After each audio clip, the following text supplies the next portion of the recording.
నాన్నగారు, నేను ఎంత ప్రేమతో ఉన్నాను శర్మిష్ఠ దగ్గర, నేను ఎంత మర్యాదగా ప్రవర్తించాను. ఇంత మృత సంజీవిని తెలుసున్న మీరు వృషపర్వుణ్ణి ఎంత మర్యాదగా ఆయన పక్కకెళ్ళి కూర్చున్నారు. మీ కర్మ, ఎక్కడికెడితే అక్కడే మిమ్మల్ని ఆదరిస్తారు. మీరు ఏదో వృషపర్వుణ్ణి ఉద్ధరిద్దామని మీరు వెళ్ళి కూర్చున్నారు. కానీ ఆవిడేమంటోంది, మా నాన్నకు వచ్చి మీ నాన్న ఆశీర్వచనం చేసి డబ్బట్టుకెడుతున్నాడు అంటోంది. ఎంత మాట! ఇది ఆవిడ కడుపులో బాధ. అందుకని నాన్నగారండి అలాంటి వాళ్ళ దగ్గర ఉండొచ్చా, కాబట్టి నేను రాను ఊళ్ళోకి. అంటే ఆయన అన్నాడు, నాకున్నదే ఒక్కగానొక్క బిడ్డవి, నువ్వు లేని చోటు నాకెందుకమ్మా, నువ్వు ఎక్కడికి వెళ్ళిపోతావో చెప్పు, నీ వెనక నేను వచ్చేస్తాను, ఇద్దరం వెళ్ళిపోదాం అన్నాడు.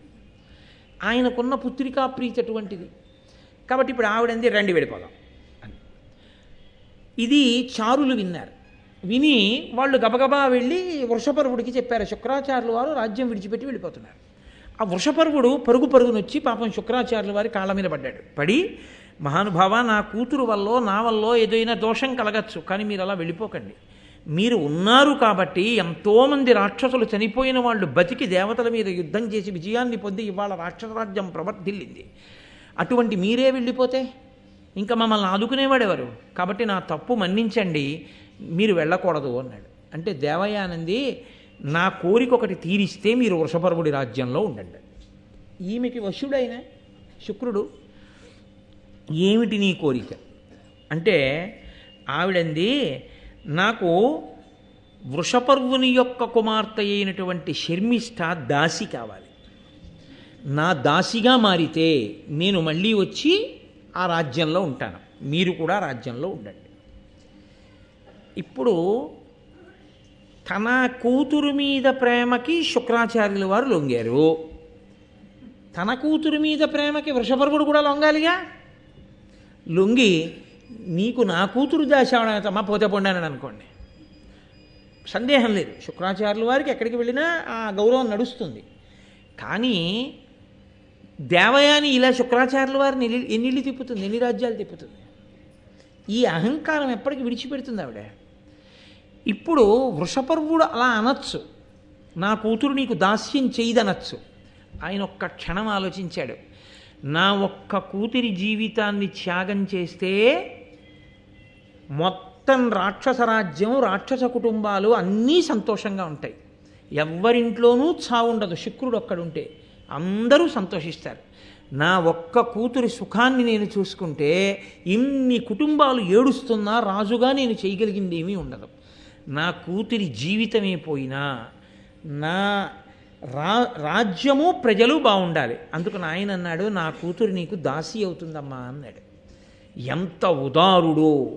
మహారాజుగా ఆయన తన ధర్మాన్ని తాను ఎంత పాటించాడో, ఒక బ్రాహ్మణుని కుమార్తె అయినా ఎంత కఠినమైన హృదయంతో దేవయాని ప్రవర్తించిందో మీరు ఆలోచించండి. ఇదేం సామాన్యమైన సంఘటన కాదది. ఒక మహారాజు తన కుమార్తెని దాస్యం చేయమండం అంటే అదేం సామాన్యమైన విషయం అండి. పైగా ఎంతమంది కలిసి వనంలోకి వెళ్ళారో ఆ 1000 మందితో కలిసి శర్మిష్ఠ దాసిగా మారాలని అడిగింది. ఇప్పుడు వాళ్ళందరూ ఆమెకి దాసులయ్యారు. ఇప్పుడు ఆవిడ చాలా సంతోషించింది, నా కోరిక తీరింది. అహంకారానికి ఉన్న లక్షణం ఏమిటో తెలుసా అండి? తనంత తానుగా అహంకారాన్ని విడిచిపెట్టాడా బాగుపడతాడు. వేరొకడు అహంకారం విడిచిపెట్టరా అని చెప్పినా అహంకారం పెరుగుతుంది, వాడు నాకు చెప్పేవాడా అని. అహంకారం తృప్తి పొందినా అహంకారం పెరుగుతుంది. అధర్మ మార్గంలోనైనా సరే అహంకారం తీరిందనుకోండి, చూసావా నా మాట ఎలా విన్నాడో, చూసావా నేనంటే ఎంత భయమో అంటాడు తప్ప అది అవతల వాళ్ళ సంస్కారం రాది అని అంగీకరించలేడు. ఇదంతా నా గొప్పే అంటాడు అని ఇంకొక తప్పటడుగు వేస్తాడు, ఇంకా అహంకారంతో ప్రవర్తిస్తాడు.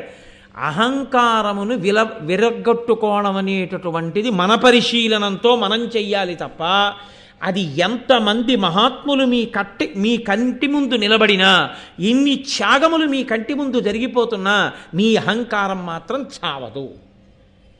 నిరూపణం చేస్తోంది మహాభారతం. అది ఎంత ప్రమాదకరమో చిట్ట చివరికి ఎక్కడికెడుతుందో చూద్దురు కానీ ఈ అహంకారం అన్నది. కాబట్టి ఇప్పుడు వాళ్ళందరూ ఈవిడికి దాసి స్త్రీలుగా మారిపోయారు. వీళ్ళందరూ కలిసి మళ్ళీ ఒక రోజున వనంలో విహారం చేయడానికి వెళ్ళారు. ఆ వనంలో విహారం చేస్తున్నారు. వనంలో విహారం చేస్తుండగా యయాతి మహారాజు మళ్ళీ వచ్చాడు. ఆయన ఎందుకు వస్తుంటాడు అక్కడికి అంటే వేటాడుతుంటాడు. ఆయన మహారాజు కదా, ఆయన వేటకు వస్తాడు. వీళ్ళు ఎందుకు ఎడుతుంటారు? వీళ్ళు వన విహారానికి ఎడుతుంటారు. చూడండి, ఇద్దరికీ ఒకే రకమైనటువంటి అభిరుచి ఉన్నవాళ్ళు ఎప్పుడూ సాయంకాలం 6:30 50 కాగితాలు తీసి పట్టుకుని ఒకచోటే కలుసుకుంటుంటారు.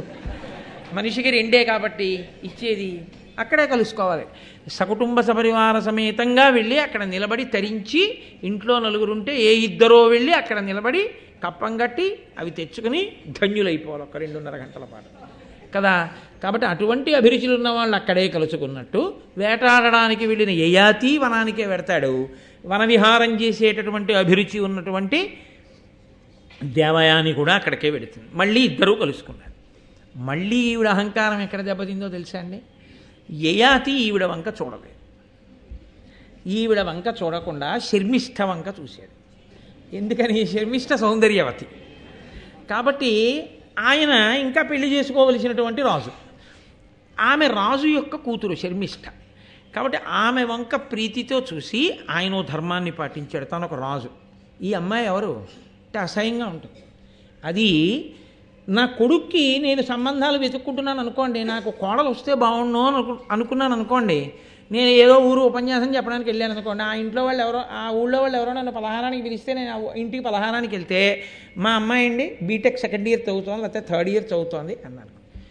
ఓ, ఈ పిల్లని చూస్తే నాకు కోడలైతే బాగుండే, మంచి కుటుంబం, మంచి పిల్ల, మంచి సంస్కారం అని. ఏదమ్మా ఏది నా పక్కన నుంచో, అబ్బో చాలా పొడుగుగా ఉన్నావు అని నేను అన్నాను అనుకోండి, ఆ అమ్మాయిని నా పక్కన నించొమ్మండం, ఇదా ఆ పిల్లని నా పక్కన నించో పెట్టుకోవడం సరదా కాదు.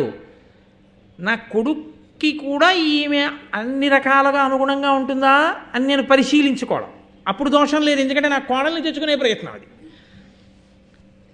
నేనే అనురక్తుడనై పెళ్లి కాకముందు, ఇప్పుడు కాదండి, అసలు ఇప్పుడు అంతకన్నా భయంకరమైన దోషం ఇంకోటి లేదు, అందులో పురాణాలు చెప్తున్నాను. కాబట్టి నీ పేరేమిటని అసలు అడగకూడదు, అందులో భూమిని పరిపాలించే రాజు అంతకన్నా అడగకూడదు. కాబట్టి ఆయన మర్యాద పాటించాడు, ఆయన ధర్మం పాటించాడు. ఒక్కొక్కరు ఎంత జాగ్రత్తగా మనస్సు మీద అధికారం కలిగి పరిశీలనం చేసుకుంటారో చూడండి. ఆయన తొందరపడి ప్రశ్న వేయలేదు. దేవయానితో ఇతపూర్వ పరిచయం ఉన్నవాడు కాబట్టి శర్మిష్ఠ వంకే చూస్తున్నాడు, దేవయాని వంక చూడకుండా దేవయానిని ప్రశ్న వేశాడు. వీళ్ళందరూ ఎవరు, వీళ్ళ పేర్లు ఏమిటి అన్నాడు. ఈమె ఎవరు అని అడగకుండా వీళ్ళందరెవరు అన్నప్పుడు ఈవిడ పేరు చెప్పినప్పుడు ఇది బాగా విందాం, ఇదొక్కటి బాగా గుర్తెట్టుకుందాం, మిగిలిన ఆవిడ చెప్తుంది ఈ చెవులోంచి చెవులోకి పోతున్నారు. ఇది ఆవిడ కనిపెట్టింది. ఓహో, అటు చూస్తూ నన్ను అడుగుతున్నాడు. ఆమె యందు అనురక్తుడై ఆమెని వివాహం చేసుకుంటే ఈమె మహారాణి అవుతుంది, దాస్యం పోతుంది. పైగా అహంకారం కదండి. నేను తను నిలబడి ఉండగా తన వంక చూసి రాజు సంతోషించడమా, నన్నేమో అడగడమా ఆమె ఎవరని? అంటే నాకన్నా ఆవిడ అందంగా ఉంది కదా, అంతే. మళ్ళీ భగ్గుమంది దేవయాని హృదయం అని. ఎంత చిత్రమైన మనిషి అండి దేవయాని నిజంగా. వెంటనే ఆవిడ నిర్ణయానికి వచ్చింది. మనకి కచుడి శాపం ఎలాగో ఉంది, బ్రాహ్మణుడు భర్తగా దొరకడు, ఈయన క్షత్రియుడు రాజు. ఈవిడ బాధల్లా ఏమిటంటే శర్మిష్ఠని ఇష్టపడిన వాడు తనకి భర్త అవ్వాలి. తన కళ్ళ ముందు శర్మిష్ఠ పెళ్ళి లేకుండా అలా పడి ఉండాలి దాసిగా. అంటే అర్థం లేని ఆభిజాత్యం, అర్థం లేని క్రౌర్యం, అసలు ఒక ఆడదానికి ఉండకూడని హృదయం. ఎక్కడి నుంచి వచ్చేస్తున్నాయి ఈ పిచ్చి ఆలోచనలన్నీ? తాను అదుపు చేసుకోలేని తన అహంకారంలోంచి ఎన్ని అడగకూడని విషయాలు అడుగుతోందో చూడండి. కాబట్టి ఇప్పుడు ఆయనతో అంది, నన్ను మున్న ఎరుంగు ఇన్నాతి నాకు దాసి, వృషపర్వుడను మహాదానవేంద్రు కన్య, నా యొద్ద ఎప్పుడు కదలకుండు అనగా మరి దీని శర్మిష్ఠయండ్రు జనులు అని పరిచయం చేసింది. నన్ను మున్న ఎరుంగు, సరే నా గురించి నేను చెప్పక్కర్లేదనుకో, నేను నీకు బాగా తెలుసు అంటే అక్కడికి శర్మిష్ఠ ముందు వాళ్ళిద్దరికీ బాగా పరిచయాలు ఉన్నట్టు. ఏమిటి పరిచయం? ఇంతకుముందు నూతిలో పడిపోతే పైకి లాగాడు, అది పరిచయం. అథవా ఆయన వేటాడుకుంటుంటే వీళ్ళ వనానికి ఎడితే ఎప్పుడన్నా చూశారేమో. మనకి భారతంలో తెలుసున్న పరిచయం అంటూ ఏమైనా ఉంటే నూతిలో పడితే పైకి లాగడమే. వెనకటొకడు రాజుగారితో మాట్లాడాను అన్నట్టు. అయిపోయి నువ్వు రాజుగారితో మాట్లాడడం ఏంటిరా? రాజుగారితో నేను మాట్లాడాను కదా, రాజుగారు నాతో మాట్లాడారు రా అన్నాడు. రాజుగారు నీతో మాట్లాడారా? అవును రాజుగారే మాట్లాడారు. రాజుగారు నీతో మాట్లాడడం ఏంట్రా? నీకు ఏమి విశేషం ఉందని రాజుగారు నీతో మాట్లాడతారు? ఎప్పుడు మాట్లాడారు, ఎందుకు మాట్లాడారు చెప్పన్నారు. ఎప్పుడు మాట్లాడారంటారని రాజుగారు మదగజం మీద వెళ్ళిపోతున్నారు. నేను ఎటో దిక్కులు చూస్తూ వెళ్ళిపోతున్నాను. ఆయన మదగజం మించి చూసి, బుద్ధిహీనుడా, కళ్ళు లేవురా, ఏనుగు కింద పడిపోతామన్నారు. నాతో మాట్లాడినట్టు కాదా అన్నారు. కాబట్టి తనని తాను తృప్తిపరుచుకునేవాడికి ఏదైనా పలకరింపే, ఏదైనా మాటే. కాబట్టి దేవయానంది, నన్ను నీవెరుంగు, నీకు తెలుసులే, నువ్వు నాకు తెలుసు, నేను నీకు తెలుసు అంటే అక్కడికి శర్మిష్ట ముందు వాళ్ళిద్దరికీ ఏదో పెద్ద అనుబంధం ఉండిపోయినట్టుగా ఓ మాట అనమాట. అని ఇన్నాతి నాకు దాసి, ఈవిడ నా దాసి, వృషపర్వుడను మహాదానవేంద్రు కన్య, వృషపర్వుడు అనేటటువంటి రాక్షసరాజు యొక్క కూతురు అనగా, మరి దీని శర్మిష్ట అండ్రు జనులు. జనం శర్మిష్ఠ శర్మిష్ఠ అని పిలుస్తూ ఉంటారు. ఎంత చులకనగా, ఎంత తేలికగా, ఎంత పనికి మాలిన దానిగా శర్మిష్ఠని కట్టిందో చూడండి. శర్మిష్ఠ అమాయకురాలు కాదు, ఆవిడ బహుగడుసరి. ఆవిడ పసిగట్టింది, రాజు నాయందనురక్తుడై ఉన్నాడు, ఈమె నాకొచ్చిన అవకాశాల్ని తుడిచివెయ్యడమే లక్ష్యముగా ఈమె ప్రవర్తిస్తోంది అని కనిపెట్టింది శర్మిష్ఠ. వెంటనే ఒక్కసారి వెర్రి ఆలోచన అంటూ మొదలవ్వాలి కానండి, దానికి అంతా దరే, అది అలా అల్లుకుపోతుంది అంతే, చిక్కుడు తీగ అల్లుకున్నట్టు అల్లుకుంటుంది. ఆవిడికి ఏమనుమానం వచ్చిందంటే, ఇవ్వాలంటే దాసి అన్నాను, వెళ్ళిపోయిన వాడు ఊరుకుంటాడా రాజు? వేగుల వాళ్ళతో కబురు చేసి, ఏదో దాస్యం అంటేనండి, ఇంతకుముందు ఒకసారి ఆ శుక్రాచార్యుల వారు రారన్నారని నా కూతురు దాస్యం చేస్తుంది అన్నాను, ఆ అమ్మాయి నా కూతురు అండి బాబు అంటే నేను పెళ్లి చేసుకుంటానంటే వాళ్ళిద్దరికీ వివాహం అయిపోతే రాణిగారు నాకు దాస్యం ఏంటి? ఆవిడ దాస్యం చేయించుకోవడానికి నేను వెళ్ళి అంతఃపురంలో కూర్చుంటే మాత్రం చేస్తుందా అప్పుడు మహారాజు ఉండగా? అందుకని నాకు ఎలాగో ఒక చెడు శాపం ఉంది కాబట్టి ఈ యయాతిని నేను పెళ్లి చేసుకుని మా ఇద్దరికి దాస్యం ఈ శర్మిష్ఠతో చేయించాలి, అప్పుడు నా అహంకారం ఇంకా తీరుతుంది, అప్పుడు నాకు తృప్తిగా ఉంటుంది అనుకుని ఇక క్షణం ఆలస్యం చేయలేదు. ఇక యయాతి తన కన్నుల నుంచి దూరం కాకూడదు, ఎందుకంటే శర్మిష్ఠ వంక చూస్తున్నాడు, అది ఆవిడ బాధ. అంది, నిగ్రహమేది నన్ను ధరణి ప్రభా, కోపము వెల్వరించునాడు ఉగ్రమయూఖ సాక్ష్యముగనున్నత దక్షిణ పాణి చేసి భూపాగ్రణి నాదు దక్షిణ కరాగ్రము వట్టితి కాన మున్న పాణిగ్రహణంబు చేసి అది నీయడ విస్మృతి పొంద పాడియే. సూర్యభగవానుడు సాక్షిగా ఉండగా నువ్వు నా పాణిగ్రహణం చేశావు. చస్తాడా? నూతిలోంచి లాగేటప్పుడు చెయ్యట్టుకు లాగడండి. అందుకని ఆవిడ కుడి చేతిని కుడి చేతితో పట్టుకున్నాడు, అందుకనే నా పాణిగ్రహణం చేశావండి. నా పాణిగ్రహణం వివాహం చేసేటప్పుడు సుముహూర్తంలో జరిగేటటువంటి ఒక కర్మ. పాణిగ్రహణం అన్నా చేస్తారు, జీలకర్ర బెల్లం అన్నా పెడతారు, తెరదించి ఒకరి కన్నుల్లోకి ఒకరన్నా చూసుకుంటారు, మంగళసూత్రం అన్నా కడతారు. వీటిల్లో ఏదో ఒకటి సుముహూర్తానికి చేస్తారు, ఒక్కొక్క చోట ఒక్కొక్క పద్ధతి ఉంటుంది. కాబట్టి నీవు రాజువి, నువ్వు పాణిగ్రహణం చేస్తే వివాహం చేసుకున్నట్టు. సూర్యుడు పైన వెలుగుతూ ఉండగా నువ్వు నీ యొక్క దీర్ఘమైనటువంటి కుడి చెయ్యి చాపి నా కుడి చేతిని పట్టుకుని పైకి లాగావు, కాబట్టి పాణిగ్రహణం అయిపోయింది, మన ఇద్దరికీ పెళ్ళి అయిపోయింది. హడిలిపోడండి యయాతి, ఎక్కడి ప్రారంధం? ఆవిడ బ్రాహ్మణ కన్య, నేను రాజునా, నూతులోంచి లాగితే పెళ్ళైపోయిందట్టుంది, ఆవిడ పాణిగ్రహణం చేసామంటుంది అని నన్ను వివాహమై నహుషనందన ఈ లలితాంగి దొట్టి ఈ కన్యలందరూ దివిజ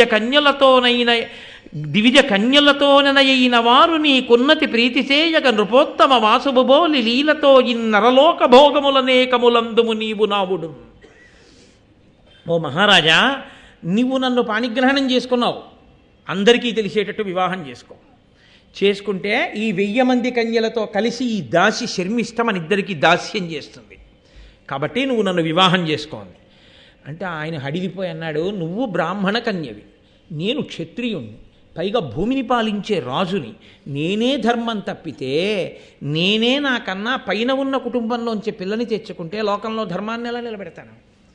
కాబట్టి నేను బ్రాహ్మణ కన్యని వివాహం చేసుకోకూడదు, కాబట్టి ఇది మన ఇద్దరికీ కుదరదు, ఇది ధర్మం కాదన్నాడు. అంటే ఇంకొక మాటగా ఏం చెప్పినట్టు? నాకు శర్మిష్ఠకి కుదురుతుందని చెప్పినట్టు కదండి. దీనికి ఆవిడ మరీ అడిలిపోయింది. శుక్రాచార్యుల వారి సంగతి నీకు తెలుసు కదా, మహానుభావుడు, మా తండ్రి, మృత సంజీవని విద్య ఎరిగినవాడు, ఎప్పుడూ అదే చెప్తున్నాడు. అటువంటి మహానుభావుడు, ధర్మం ఎరిగినవాడు, ఆయన చెప్పినది ధర్మం కాకపోదు కదూ, కాబట్టి శుక్రాచార్యుల వారు వచ్చి ధర్మమయ్యా నువ్వు చేసుకోవచ్చు ఈ అమ్మాయిని అంటే చేసుకుంటావా? శుక్రాచార్యుల వారు వచ్చి ధర్మమే చేసుకో అంటే చేసుకోకపోతే ఏమవుతుందో తెలియదేమిటి యయాతికి. ఆయన వెంటనే కమండలంలో నీళ్లు చేతిలో పోసుకుంటాడు శాపం ఇవ్వడానికి, నా కూతురు మనసు భగ్నపడిందని. అందుకని ఆయన హడిలిపోయి అన్నాడు, శుక్రాచార్యులు వారు కదా అంత బొత్తిగా ఇది ధర్మమే చేసేసుకో అంటాడు ఏమిటని శుక్రాచార్యులు వారు చెప్తే అలాగే చేసుకుంటాలే అన్నాడు. ఇప్పటికీ గొడవ వదిలిపోతున్నాడు.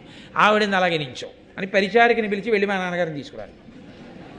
అమ్మ బాబోయ్ ఇదేంటి ఇక్కడికిక్కడే తీర్పు కూడాను అని ఆయన తెల్లబోయి నించున్నాడు. అంటే ఎంత ఉద్ధతితో ఉంటాయో జీవితాలు.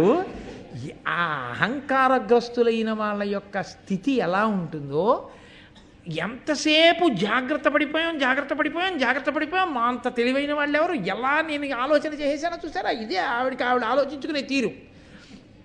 కొంత అమాయకత్వం, కొంత తెలియనితనం, అన్నీ ఏవేవి కలవకూడదో అన్నీ కలిసిపోయాయండి అందులో. ఇంకా అందులోంచి పుట్టేది హలాహలం కాకపోతే ఇంకోటి ఎలా పుడుతుంది? కాబట్టి ఇప్పుడు ఆ శుక్రాచార్యుల వారు వచ్చారు. ఆవిడ ఏం అడగాలి న్యాయంగా? నాన్నగారండి నేను ఈయన్ని వివాహం చేసుకోమని అడిగాను, ఆయనేమో బ్రాహ్మణ కన్యని చేసుకోకూడదంటున్నారు, అలా చేసుకోవచ్చా నాన్నగారు, అది ధర్మమా అని అడగాలి. ఆవిడ ఏమని అడిగిందో తెలుసా అండి? ఇన్నరేంద్రుచేతమున్న గృహీతమయ్యున్న నా కరంబు గ్రన్ననింకా ఒరునకర్హమగునే పరిణయ విషయమై ధర పరిగ్రహింప పరమమూర్తి. నాన్నగారండి ఇతను ఇంతకుముందు నా చెయ్యి పట్టుకుని పాణిగ్రహణం చేశాడు, కాబట్టి నేను ఈయనకి భార్యని, ఈయన నాకు భర్త. ఇప్పుడు చెప్పండి, నేను ఇంకోళ్ళకు కూడా భార్యనవచ్చా ఈ భూలోకంలో అంటే తెల్లబోయాడు శుక్రాచార్యులు వారు. ఒకరికి భార్య అయిపోయిన దాన్ని ఇంకొకరికి కూడా భార్య అని అలా చెప్పి అసలు దాని మీద చర్చే లేదు, అసలు నోటి వెంట ఆ మాటే రాకూడదు. కాబట్టి అలా ఇంకొకరు చేసుకుంటారా అంటే యయాతి తెల్లబోతున్నాడు. ఇది పాణిగ్రహం నూతులో దాన్ని లాగాను రా, నా ప్రారంభం కొద్దీ పాణిగ్రహణం అని పేరెట్టింది దానికి. ఏదో నేరకపోయి కుడి చేత్తో లాగాను పైకి పాణిగ్రహణం అయిపోయిందండి అస్తమానమును. ఇది ఎక్కడి ప్రారంభం వచ్చి పడింది? నిజమే, తెలిసో తెలియకో కుడి చేత్తో కుడి చేయి పట్టుకున్న మాట వాస్తవమే. అది ఏమన్నా మంత్రమా, పెళ్ళా, ఏమన్నానా, ఏదో లాగాను నా కర్మ కొద్దీ. పాణిగ్రహణం చేసావు, ఆకాశంలో సూర్యుడున్నాడు ఆయన సాక్ష్యం అంటుంది. ఏమన్నా అందామంటే ఇప్పుడు కూతురుతో పోదు తండ్రితో కూడా గొడవ. ఏమంటాడో అని చూస్తున్నాడు ఆయన. ఆవిడంది, నాన్నగారు ఒకవేళ ఇది ధర్మం కాకపోతే మీ తపస్సుతో ఇది ధర్మమగుగాక అనండి, ధర్మం అవుతుంది. హడిలిపోయాడు యయాతి పాప నిలువున. ఆయనకి పుత్రికా ప్రీతి కదండి. ఆయన అన్నాడు, క్షత్రియుడు మహారాజు అయినటువంటి వాడు బ్రాహ్మణ కన్యని చేపట్టరాదు. అయినా ఇత పూర్వం నా కూతురు కుడి చేయి పట్టుకుని నీ కుడి చేత్తో లాగావు కనుక, మీ ఇద్దరికీ పాణిగ్రహణం అయింది కనుక, మీ ఇద్దరూ భార్యాభర్తలు అయిపోయారు కనుక, మీ ఇద్దరి మధ్య ఇప్పుడు క్షత్రియుడు బ్రాహ్మణ కన్యని వివాహం చేసుకున్నాడన్న అధర్మము కలగకుండుగాక నేను ఆశీర్వచనం చేస్తున్నాను నా తపోబలంతో. కాబట్టి మీ ఇద్దరికీ అధర్మం రాదు, అక్షతలేహేశాను మీరు దంపతులు అన్నాడు. ఏం చేస్తాడు యయాతి? అలాగేనండి అన్నాడు. పోనీ ఇక్కడతో వదిలిపోయిందని మీరు అనుకుంటున్నారా? క్షత్రియులు దక్షిణ నాయకులు అంటే వారు ఒకరికన్నా ఎక్కువ మంది భార్యల్ని స్వీకరిస్తూ ఉంటారు రాజ్యం చేసినప్పుడు. ఇప్పుడు అలా అస్తమానం అవన్నీ నియమాలు మిగిలినవి పాటించకపోయినా ఇవన్నీ పాటించకపోతే ఎలా ప్రమాదం వస్తుందని ఆయన ఆలోచించక్కర్లేదు. అవన్నీ రాజ్యం చేసి పెద్ద పెద్ద ఐశ్వర్యాలతో ఉండి యుద్ధాలు చేసి వాళ్ళు యుద్ధభూమిలో ప్రాణాలు కూడా అలా విడిచిపెట్టారు. ఇప్పుడు మనమేం అలా చెయ్యను అక్కర్లేదు, అందుకని ఇతర విషయాలు మనకు అక్కర్లేదు, ధర్మాన్ని పట్టుకుంటే చాలు. కాబట్టి ఆయన దక్షిణ నాయకుడు, ఒకరికన్నా ఎక్కువ మంది భార్యల్ని స్వీకరించవచ్చు. కాబట్టి శర్మిష్టని తర్వాత చేసుకోవచ్చు కదా. ఇప్పుడు దేవయానిని చేసుకుని పాండురాజు గుర్తుని చేసుకుని మాధుర్యం చేసుకోలేదేమిటి? అలా ఈయన చేసుకుంటే శ్రీకృష్ణదేవరాయల వారు ఇద్దరు భార్యలతో లేడైనా, అలా ఈయన తర్వాత శర్మిష్టని కానీ పెళ్లి చేసుకుంటాడేమో అని అనుమానం ఆవిడికి. ఆవిడ బాధల్లా ఏమిటంటే యయాతికి తాను భార్య అయితే ఆవిడికి సరిపోదు, శర్మిష్ట భార్య కాకుండా కూడా ఉండాలి ఆవిడకి, అది ఆవిడ కోరిక. కాబట్టి శుక్రుడి చేత చెప్పించింది ఇంకొక మాటగా, లేకపోతే ఈ మాట శుక్రుడి నోటి వెంట ఎందుకు వస్తుందండి? ఆయన పెళ్ళి అయిపోయిన తర్వాత అల్లుడిని దగ్గరికి కూర్చోబెట్టుకుని కూతుర్ని తీసుకెళ్ళిపోతున్నాడు తన రాజ్యానికి. తీసుకెళ్ళిపోయేటప్పుడు శర్మిష్టని ఏ స్థానంలో తీసుకెళ్లారో తెలుసా అండి? దాసీ స్థానంలో తీసుకెళ్ళాడు. ఊరుకున్నాడండి వృషపర్వుడు మహానుభావుడు రాజ్యం కోసం. ఒక తండ్రి పుత్రికా ప్రేమకి ఇలా ప్రవర్తిస్తే ఒక తండ్రి ఉదారుడై అలా ప్రవర్తించాడు. అది తేలికైన విషయమని మీరు అనుకోకండి. ఆ తండ్రి గుండెలో ఎన్ని అగ్నిపర్వతాలు బద్దలై ఉంటాయో, ఆ పిల్ల గుండెలో ఎన్ని అగ్నిపర్వతాలు బద్దలై ఉంటాయో. తనని అనురక్తుడై చూసినటువంటి రాజు ఆమెను వివాహం చేసుకుని తనని దాసిగా తీసుకెళ్తున్నాడు. పైగా శుక్రాచార్యులు వారు పక్కన కూర్చోబెట్టుకుని చెప్పాడు, నీతో పాటుగా ఈ 1000 మంది దాసీ స్త్రీలని శర్మిష్టని పంపుతున్నాను. వీళ్ళకి నువ్వు మంచి వస్త్రములు, శరీరములకు అనులేపనం చేసుకునేటటువంటి సుగంధ ద్రవ్యములు, పుష్పములు, మంచి మంచి భవనములు, విహారములు కల్పించవచ్చు. వారిని నీ సుఖము కొరకు వినియోగించుకొనవచ్చు అంగీకరిస్తే వారు. కానీ ఒక్క శర్మిష్ట మాత్రం దాసిగా ఒంటికి అంగరాగములు పూసుకోవడం, మంచి బట్టలు కట్టుకోవడం, పువ్వులు పెట్టుకోవడం, మంచి భోజనం చేయడం, మంచి భవనంలో ఉండడం వినా ఎన్నడూ ఆమె యందు నువ్వు భార్యాత్వమును పొందరాదు. ఇది నా శాసనం అని చెప్పాడు. ఇంతకన్నా దారుణాతి దారుణమైన విషయం ఇంకొకటి లేదు. ఎప్పుడో ఒక్కసారి గాలికి బట్టలు కలిసిపోతే ఆవిడ బట్టలు కట్టుకుందా? కట్టుకున్నందుకు వాళ్ళ నాన్నగారిని తోలనాడిందని వాళ్ళ నాన్నగారిని వెనకేసుకొచ్చి ఒక్క మాట మాట్లాడిందా? ఆ మాట మాట్లాడినందుకు తనకి కావలసిన భర్తని ఎగరేసుకుపోయి ఆవిడ చేసుకుంటుందా? చేసుకుని దాసిగా తీసుకెడుతుందా? తన కళ్ళ ముందు తనకి భర్త కావలసిన వాడితో తాను సంతోషంగా మహారాణి స్థానంలో కూర్చుని ఉంటుందా? ఆవిడ బిడ్డల్ని కంటుందా? తాను మోడువారిపోయి దాస్యం చేస్తూ అలా ఉండిపోవాలా? ఎంత బాధాకరమైన విషయం అండి! ఎంత అహంకారం అండి దేవయానిది! ఏ కారణం చేత దేవయానిని వెనకేసుకొస్తారు మీరు భారతంలో? అది అమాయకత్వమైన అర్థం లేని అమాయకత్వం, అది హర్షించరాని అమాయకత్వం, దిద్దవలసిన అమాయకత్వం తప్ప అమాయకత్వం అన్న ముసుగులో చేయవలసినటువంటి అపచారం అది కాదు. ఎవరు దిద్దాలో ఆ శుక్రుడు దిద్దలేదు. ఇప్పుడు దిద్దవలసిన వాడు ఎవరైనా ఉంటే భర్తృస్థానంలో ఉన్నటువంటి యయాతి దిద్దాలి. ఎందుకంటే ఆయనకి ఇప్పుడు అధికారం ఉంది కాబట్టి ఆవిడ్ని తీసుకుని వెళ్ళిపోయాడు. ఆయన మహానుభావుడు, ధర్మాత్ముడు. ఆమెతో కలిసి చాలా సంతోషంగా కాలం గడుపుతున్నాడు. ఈ మిగిలినటువంటి శర్మిష్టని 1000 మంది కాంతల్ని తీసుకెళ్ళి ఒక అశోకవనంలోని హర్మ్యంలో ఉంచారు.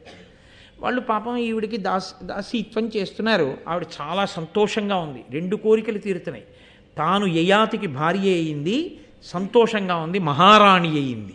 అహంకారానికి అధికారం కూడా చేరింది. పక్కన అగ్నికి వాయువు తోడైనట్టే తన కళ్ళ ముందు శర్మిష్ట అలా కుమిలిపోతోంది. ఎప్పుడు ఒక్క మాట అంది. ఎంత గుర్తు పెట్టుకుందో చూడండి. అలా గుర్తు పెట్టుకుని పగ తీర్చుకునే లక్షణం ఎవరిదో తెలుసా అండి? అహంకారగ్రస్తులది. అహంకారం లేనివాడు ఇవాళ ఓ మాట అన్నా రేపే మర్చిపోతాడు. అసలు అంతా గుర్తుండదు. మళ్ళీ వెంటనే ఆ ప్రేమ పొంగి వచ్చేస్తుంది, ఇది కొట్టుకుపోతుంది. అది లేని చోట అహంకారం అలా నిలబడిపోయి ఉండిపోతుంది. కాబట్టి కొంతకాలం అయిపోయిన తర్వాత ఆ దేవయానికి యయాతి మహారాజు వల్ల యదువు, తుర్వసుడు అని 2 కుమారులు కలిగారు. శర్మిష్ట ఈ దేవయాని వివాహం చేసుకోవడం, సంతోషంగా ఉండడం, 2 కొడుకులు పుట్టడం, 2 కొడుకులకు తల్లి అవ్వడం, భర్తతో కలిసి సంతోషంగా కాలం గడుపుతూ ఉండడం, ఆ మహారాజ్ఞి అధికారం, ఇవన్నీ చూసి ఒకరోజు బాధపడుతూ ఏడుస్తూ తనలో తాను అనుకుంది, పతిబడసి సుతులబడయ్యగా అతివలు కోరుదురు, కోరినట్టుల తనకున్ పతిబడసి సుతులబడసెను, సతులీ భార్గవికి భాగ్య సంపదనయే. లోకంలో ఏ ఆడదైనా ఏం కోరుకుంటుందంటే తన మనసు తెలుసుకున్నటువంటి మంచి భర్త రావాలి అని కోరుకుంటుంది. కేవలము భర్తృస్థానం ఒక్కటే పూరింపబడితే సరిపోదు. అమ్మా అని పిలిపించుకోవడమే పరిపూర్ణత అని అనుకుంటుంది. ఈ భార్గవి భృగువంశంలో పుట్టిన శుక్రాచార్యుల వారి కూతురు ఒక మంచి పురుషుడికి భార్య అయింది. చక్కటి బిడ్డల్ని కంది, అమ్మా అని పెంచుకుంది. ఈమె ధన్యురాలు. నేను మోడువారిపోయిన జీవితం ఉన్నదాన్ని, నాకు భర్త లేడు, బిడ్డలు లేరు. కాబట్టి నా జీవితం ఇలా మోడువారిపోయి అంతరించిపోవలసిందే. కానీ లోకంలో ఎవరికైనా అలా ఉండాలని కోరుకుంటుందిగా అనుకో. కొంతకాలం అయిపోయిన తర్వాత ఇప్పుడు ఎవరి మనసులోనైనా ఒక బాధ, ఒక ఆర్తి అన్నది ఉంటుంది కదండి. కానీ దాన్ని ధర్మబద్ధం చేసింది శర్మిష్ఠ. ఆవిడనుకుంది, ఈ రాజునందు నా హృదయంబు తవిలి ఎప్పుడు నుండు నన్నీతడు గరము కారుణ్యమున ప్రీతి కలుగయట్లు సూచు. కమలాక్షి భార్గవకన్యత నిట్లు కోరి ఈతని తనకును పతి చేసుకొనియే అటుల ఏనుకోరి లోకైక భార దురంధరుడు పరహితుడు ధర్మపరుడు నహుషాత్మజుడు అతని పతి చేసి కొందున్. కోరి కోరి యయాతి దేవయానికి భర్త అయ్యాడా? దేవయాని కోరి కోరి యయాతిని భర్తని చేసుకుందా? దేవయాని భర్తని చేసుకుంది. నిజానికి నా మనసు ఆయన యందు నిలబడింది, ఆయన మనసు కూడా నా యందు నిలబడింది. మధ్యలో అడ్డొచ్చింది ఎవరైనా ఉంటే దేవయాని శుక్రాచార్యుల వారి. ఆమె తనంత తాను భర్తని పొందచ్చా? నేను మాత్రం పొందకూడదా? తన మాట విని నేను ఇలా మూడువారిపోవాలా? ఏవి నేనెందుకు ఉండిపోవాలి? కాబట్టి నేను కూడా కేవలం ఏదో ఆవిడ భర్తని నా భర్తని చేసుకోవడం నా ఉద్దేశ్యం కాదు. నా యందు అనురక్తుడు కనుక, నా జీవితము పండాలి కనుక, నాకు అమ్మతనం మిగలాలి కనుక ఆ యయాతికి భార్యనై సంతానాన్ని పొందుతాను. అందులో దోషం లేదు కాబట్టి, ధర్మ విరుద్ధం కాదు కాబట్టి. ఈవిడ వరకు ధర్మమే తప్పడం ఎక్కడుందండి? అందులో ధర్మం తప్పడం లేదు. రాచకన్య రాజుని కోరుకుంది. దక్షిణ నాయకత్వంలో రాజులు ఒకరికన్నా ఎక్కువ మంది భార్యల్ని స్వీకరిస్తారు. ఆమె యందు అనురక్తుడు అని ఆమెకి తెలుసు. ఈమె మనసు ఆమెన ఎందున్నది అన్న విషయం చెప్పడానికి ఆవిడ తప్ప మనకు అధికారం లేదు. ఆవిడ చెప్తుంది ఆ విషయం. కాబట్టి ఇప్పుడు శర్మిష్ఠకి ధర్మం లేదు అని అనడానికి వీలు లేదు. కాబట్టి ఒకనాడు యయాతి మహారాజు ఏదో అలా విహారం చేస్తూ అశోకవనంలోకి వచ్చాడు. ఆ శర్మిష్ఠ కనపడింది. ఆవిడంది, రాజా అని పిలవలేదు, యయాతి అని పిలవలేదు, ప్రియా అని పిలవలేదు. నీలగళోపమాన కమనీయ గుణోన్నతి చెప్పజాలు నన్నేలిన దేవయానికి నరీశ్వర భర్తవు కాన నాకునున్ పోలగ భర్తవీవా ఇది భూనత ధర్మపదంబు నిక్కువం ఆ ఆలును దాసియున్ సుతుడు అన్నవి వాయని ధర్మముల్మహిన్. మహానుభావ, నేను నీకొక విషయం చెప్తాను విను. నీలగళోపమాన అని పిలిచింది. నల్లని కంఠమున్న పరమేశ్వరుడు ఎటువంటి వాడో అటువంటి వాడితో సమానమైన వాడా అని పిలిచింది. అది అలా పిలవడం ఏంటి మధ్యలో? అంటే కంఠంలో విషం పెట్టుకున్నటువంటి పరమేశ్వరుడు లోక కళ్యాణం కోసం కంఠంలో విషం పెట్టుకున్నాడు. అది బాధాకరమే ఆయనకి. బాధాకరమైన లోకం కోసం ఆ భారం వహించి ఆయన నీలకంఠుడు అని బిరుదు పొందాడు. నిజానికి నీకు దేవయానికన్నా నన్ను భార్యని చేసుకోవాలని నీ మనసులో కోరిక. కానీ శుక్రాచార్యుల వారి మాట కాదంటే ఇబ్బందులు వస్తాయని నీవు ఆమెని భార్యాస్థానంలో కూర్చోబెట్టుకుని ఎదురుగుండా నేను కనపడుతున్నా ధర్మానికి కట్టుబడి నేను నీ యందు అనురక్తనని తెలిసున్నా ధర్మమన్న గీత దాటకుండా అలాగే ఆ బాధని నిలదొక్కుని నన్ను భార్యాస్థానంలోకి తీసుకోకుండా నిలబడిపోయినటువంటి నీవు దుఃఖమును గుండెల్లో పెట్టుకున్నావు, శివుడు హాలాహలాన్ని కంఠంలో పెట్టుకున్నట్టు. కాబట్టి నీలగళోపమాన, నీతో నేను ఒక ధర్మం చెప్తాను. లోకంలో ఒక వస్తువు ఒకరిదైతే ఆ వస్తువుతో కూడి వచ్చినవి కూడా ఆ యజమానికే చెందుతాయి. నేను ఓ ఉంగరం కొనుక్కున్నాను అనుకోండి, ఓ బంగారం కొట్టుకెళ్ళి. ఆయన ఆ ఉంగరం బరువు తూచాడు, దానికి విలువ కట్టాడు, నేను డబ్బు కట్టేశాను, బిల్లు ఇచ్చేశాడు, ఉంగరం ఇచ్చేయడుగా నా చేతికి. దాన్ని ఓ మెత్తటి పెట్టెలో ఉంగరం పట్టడానికి వీలైన గాడిలోకి ఆ ఉంగరాన్ని దింపి, ఏమండో ఇందులో పెట్టాను సుమా అనోసారి నాకు చూపించి, టక్కున మూసుకునేటటువంటి మూత మూసేసి దాన్నో కవర్లో పెట్టి దానికి 2 పిన్నులు కొట్టి తీసుకెళ్ళండి, శుభం భూయాత్, మళ్ళీ మళ్ళీ వస్తుండాలి మీరు మా కొట్టుకి అంటే. ఇప్పుడు నేను ఆ ఉంగరాన్ని బీరువాలో పెట్టుకుని మళ్ళీ రేపు పొద్దున మోటార్ సైకిల్ వేసుకుని ఈ పెట్టే కవరు పట్టుకెళ్ళి ఆయనకి ఇచ్చేస్తానంటే ఆ ఎర్రకాగితం. అదేంటంటే ఎందుకు పట్టుకొచ్చారని అనుకోండి, ఉంగరం ఒకటే కొనుక్కున్నాను కదా మహాశయ, ఇవన్నీ నేను పుచ్చుకోకూడదు కదా అందుకని ఇచ్చేద్దామని వచ్చానంటానా?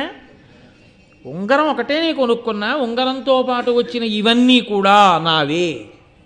అలా యజమానురాలు వెంట వచ్చినటువంటి దాసులమైనటువంటి మేమందరం కూడా నీకే చెందిన వారము.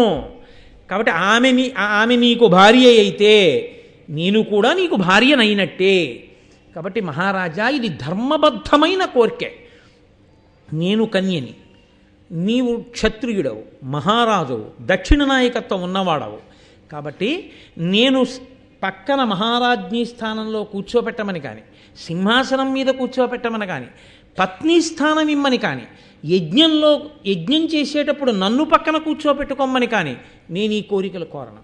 అవన్నీ దేవయానివి. ఆమెయే రాజ్ఞి, ఆమెయే సింహాసనం మీద కూర్చుంటుంది. నువ్వు యజ్ఞం చేస్తే ఆవిడే నీ పక్కన కూర్చుంటుంది. కానీ అమ్మ అని పిలిపించుకోవాలన్న నా కోరిక తీరడానికి నీ వంటి దక్షిణ నాయకత్వం ఉన్న సుక్షత్రియుణ్ణి మాత్రమే నేను ఆశ్రయించాలి. పైగా అలాగని నేను ఎవరిని పడితే వాళ్ళని వెళ్ళి అడగనగా. నీవు నేను ఏ దేవయానితో వచ్చానో ఆ దేవయానికి నాథుడవు కాబట్టి నేను నీకు చెందుతాను. కాబట్టి నువ్వు నా కోరిక తీర్చాలి. నాకు పుత్రుల్ని కటాక్షించాలి. కామోపభోగం కాదు నేను కోరేది. నేను అమ్మని కావాలి, నాకు ధర్మ సంతానం కావాలని అడిగింది. ఎంత ధార్మికమైన కోరిక అండి అది. ఆవిడ ధర్మం తప్పడగలేదు. అడిగితే ఆయన అన్నాడు, నీవు అడిగిన కోరికే ధార్మికమైన కోరికే. ఇలా సంతానాన్ని అపేక్షించినప్పుడు రాజు కృప చెయ్యకపోతే భ్రూణహత్య చేసిన పాపం ఆ రాజు ఖాతాలో వేస్తాడు. కానీ శుక్రుడు నన్ను ఆజ్ఞాబద్ధుణ్ణి చేశాడు.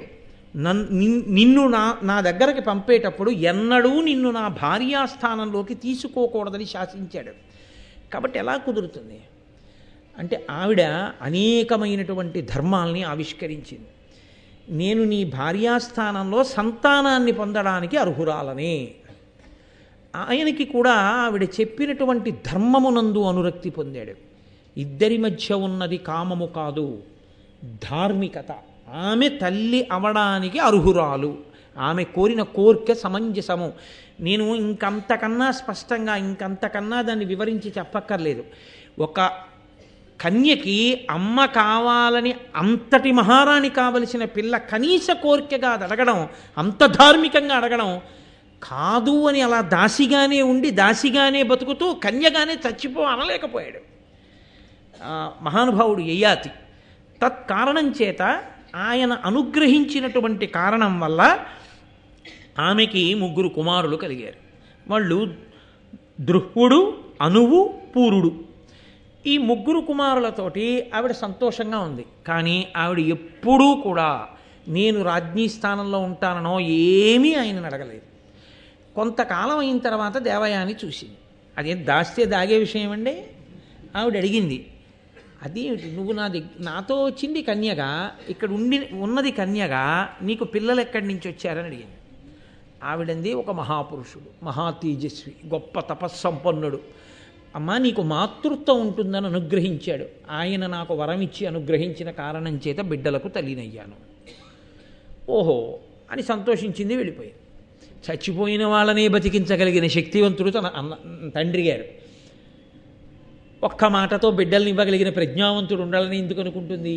అందుకని ఆవిడ అంగీకరించి కొంతకాలం అయిపోయిన తర్వాత ఈ పిల్లలు పెరుగుతుంటే వీళ్లలో యయాతి లక్షణాలు కనపడుతున్నాయి. యయాతి పోలికలు, వీళ్ళ యొక్క తేజస్సు, వీళ్ళ చేతులు, వీళ్ళ వేళ్ళు ఇవన్నీ చాలా అందంగా, వాళ్ళు త్రేతాగ్నుల్లో ఉన్నారు క్షత్రియ తేజస్సుతో. 3 అమ్మతో ఆడుకుంటుంటే అక్కడ కర్మ కొద్దీ యయాతి కూర్చుని ఉన్నాడు. రోజున వచ్చింది ఖచ్చితంగా దేవయాని. వచ్చి ఈ పిల్లలకి తల్లిదండ్రులు ఎవరు అని అడిగింది. యయాతి చెప్పలేదు, శర్మిష్ఠ ఊరుకుంది. ఇంతకుముందు ఒకసారి అందుకే ఆవిడ పిల్లల్ని అడిగింది, మీ అమ్మా నాన్న ఎవర్రా అంది. నన్నయ్య గారు ఎంత అందంగా చెప్పారో తెలుసా అండి. అవి గొప్ప సాముద్రిక లక్షణాలు. పొడుగ్గా ఉన్నటువంటి ఆ వేళ్ళని ఇలా చాపి వాళ్ళు యయాతిని శర్మిష్ఠని చూపించారు. అంతే. ఉత్తర క్షణం ఆవిడ రథం ఎక్కి శుక్రాచార్యుల వారి దగ్గరికి వెళ్ళిపోయింది. పాపం యయాతి వెళ్ళి శుక్రాచార్యుల వారితో ఏం చెప్తుందో, ఆ శుక్రాచార్యుల వారు పుత్రికా ప్రీతితో ఏమంటాడో అని భయపడి ఈయన వెనక రథం వేసుకుని ఈయన వెళ్ళాడు. ఇద్దరు వెళ్ళారు. ఈవిడ కన్నీటితో శుక్రాచార్యుల వారి పాదాలని అభిషేకం చేసేసింది. ఎందుకని? అహంకారం దెబ్బతింది. ఏ కోరిక తీర్చుకోవాలనుకుందో అది భంగపడింది. ఆ యయాతి వలన శర్మిష్ఠ 3 కొడుకులకు తల్లి అయింది. ఇది ఆవిడికి జీర్ణం కాలేదు. వెళ్ళి తండ్రి పాదాలు కడిగి అపారమైన వ్యగ్రతతో మాట్లాడేసింది. అలా మాట్లాడితే తండ్రి ఊరుకోడు, మహాకోపం వచ్చేస్తుంది ఆయనకి. నాన్న నువ్వు ఏది జరగకూడదన్నావో అది జరిగింది. ఈయన శర్మిష్ఠ యందు అనురక్తుడయ్యాడు.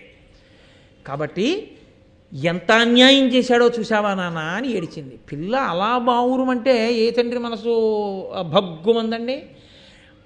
ఇప్పుడు గబుక్కుని ఉచితానుచితములు మరిచిపోయి, అంత కోపంలో ఇలా అనచ్చా అన్నది మరిచిపోయి గభాలన తన నోటి వెంట శుక్రాచార్యుల వారు ఒక మాట అనేశాడు.